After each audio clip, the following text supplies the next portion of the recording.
Welcome to Allies or Enemies. I'm Jess. And I am Sean, and today we are talking about Abundance, which is the first expansion for Earth. And like Earth, this is designed by Maxime Tardif. And our prototype copy is supplied by the publisher, but the thoughts in this video are all our own. And this is a prototype, so some of the things you'll see will change, and we'll point the ones that we know about out as we go along. And because this is an expansion and plays quite similarly to the base game, we're not going to go through a how to play of the base game. It's assumed that you already know how to play, but instead, let's look at what's in the box.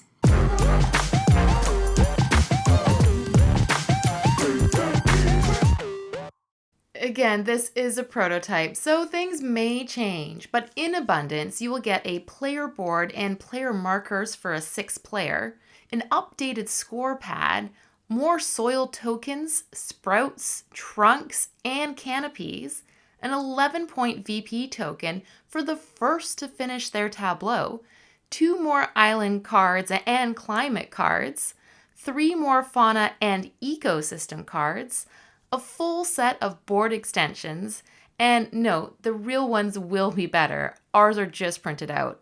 Seed tokens, which we are told will be tan in the final product, and 70 earth cards with a mix of flora, terrain, and event cards. So the biggest thing here is those 70 new cards. And those cards, their main focus, not for all of them, but for quite a few of them, is to tackle what a lot of people's biggest criticism was of the base game, which was that there was not enough interaction. And so these new cards, most of them at least, have one of 2 icons. One of them is that whenever you do stuff, whenever you'll get a bonus and everyone else will also get a bonus, but it only goes to all the other players. And usually it's getting sprouts that they can plant. And then the other one is cards that are based on what your neighbors have. So it'll be something like you get 1 growth for every whatever icon that is in your neighbor's garden. Tableau. Oh, yeah, that's better. Garden, that was more thematic. And you choose one of your 2 neighbors. So it does work kind of the same at 2 players too, because you're just looking at one person. But so that gets you something based on what they've got, which gives you a reason to actually look over and see what they've got. And I think for the most part, both of those worked pretty well. Yeah, I always liked getting things when you told me to, because you're like, oh, I get this, but you get these things. And so I like it that it is a take this instead of a take that. You're never removing things from my tableau. So I do appreciate when they add interaction of it being a positive interaction, like the case is here. And the neighbor thing, when I first saw that, I thought it would be a bit of a pain to constantly kind of be looking over and seeing like what you had. But I usually only ended up with like 1 or 2 of those cards in my tableau, and it was only tied to a specific color, so it wasn't like activated every single round. Yeah, I think that is a big part of it too, because the base game's already got, I don't know, a lot of cards, whatever it is, 300-ish cards, whatever it might be. This has got, what, 15 of those cards, I think 16 of the cards that make you look at your neighbors. So if you got 2 in a game, that's all you're ever going to have. So it's not like you're doing tons of that. It also, we haven't got to this point yet, but I think I could really see it being a thing where you know that your neighbor wants you to build that sort of thing. So you're not going to build that sort of thing.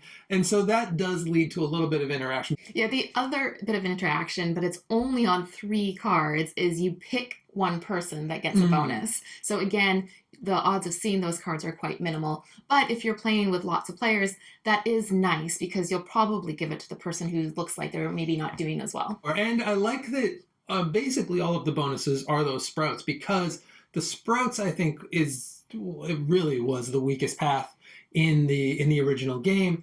And this adds a lot more to that, where you're going to get a lot more of them. You're going to fill. You've also got a little holding place for your extra sprouts that you're getting on other players' turns that are giving them to you that you can put out at the end of your turn. But also these sprouts tie interestingly to the seeds, which is the other key mechanic, because you can spend 4 sprouts to get a seed.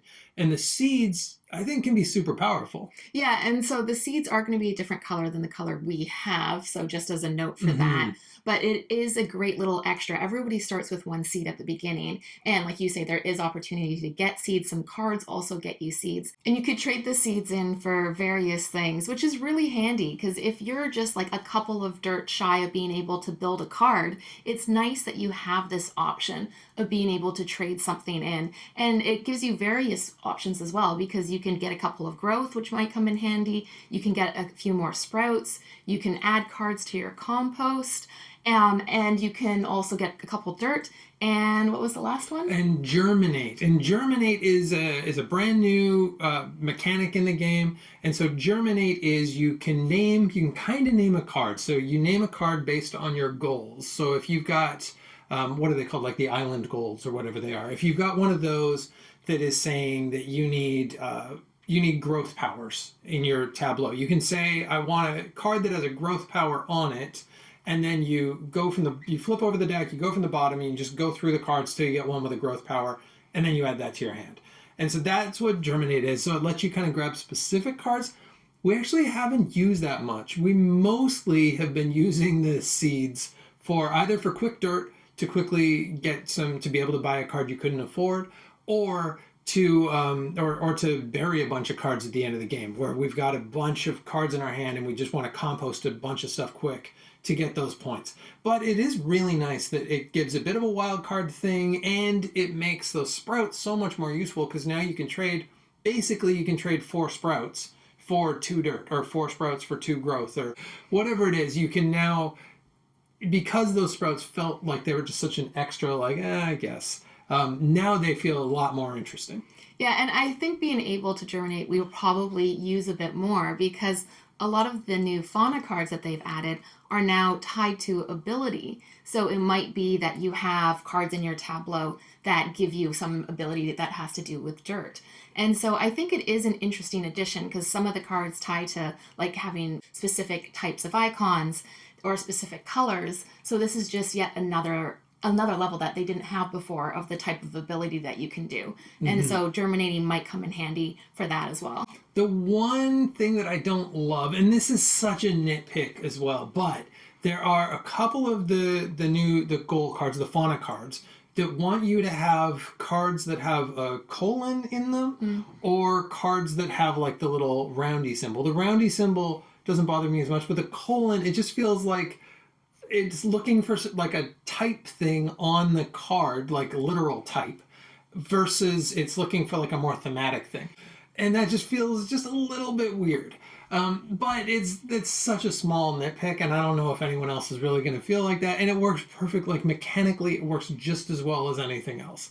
So it's fine. Yeah, and there are a couple more of the climate cards as well, and a couple more of the island cards. So if you felt like, you're going through the other ones quite a bit and you've seen most of them, it's nice to have additions. I like that one of them is Vancouver Island. Right. So I Yeah. quite like that just because I'm from Vancouver. So that was nice. And the other big thing it adds is the stuff for a 6 player. So if you are interested in playing at 6 players, you now have the capacity to do so. This expansion, both in that and in the interaction of the cards, reminds me a lot of some of the Wingspan expansions too. Like this feels quite a bit like the Euro one, where they just added a bunch of new cards, and a few of those cards, if I'm remembering correctly, had more interactive abilities because that also was the big knock on Wingspan when it first came out too. And so I think in that way, Abundance does a very similar job. Yeah, it doesn't change things drastically. There isn't a big new mechanic or a big shift or like it's not a new way of playing. It is just adding those 70 cards that do like exactly that, a little bit of interaction. So if you like Earth, then Abundance does Earth and just adds a few little things. Yeah, I think this is just a more stuff expansion, and I think if you like Earth, you're probably going to like it. Yeah, it also changes that if you complete your tableau and you're the first person to do so, you get 11 points instead of 7. Right, yeah. And even though it's only 4 points, I have found that has made me race towards that end a little bit faster, which is nice because I can see people really trying to stretch out the game as long as possible. And I like that it is on a little bit of a timer of completing that tableau. Yeah, it makes a little bit of a difference, but it is really a difference. And this is one of those expansions where, we've mixed all those cards into the base game cards now, and I don't see any reason that we would ever take them out. It's just more stuff into a game that we already like, and it just spices it up that little bit extra. And that is it. That is Abundance, the first expansion for Earth. And if you are interested, there's going to be a little link to the Kickstarter in the description. We don't get anything for that, but feel free to go check it out. Thank you so much for watching. Please let us know in the comments if you have played the base game of Earth and what you're hoping for from the expansion. As usual, please like, subscribe, and hopefully we'll see you next time for another game.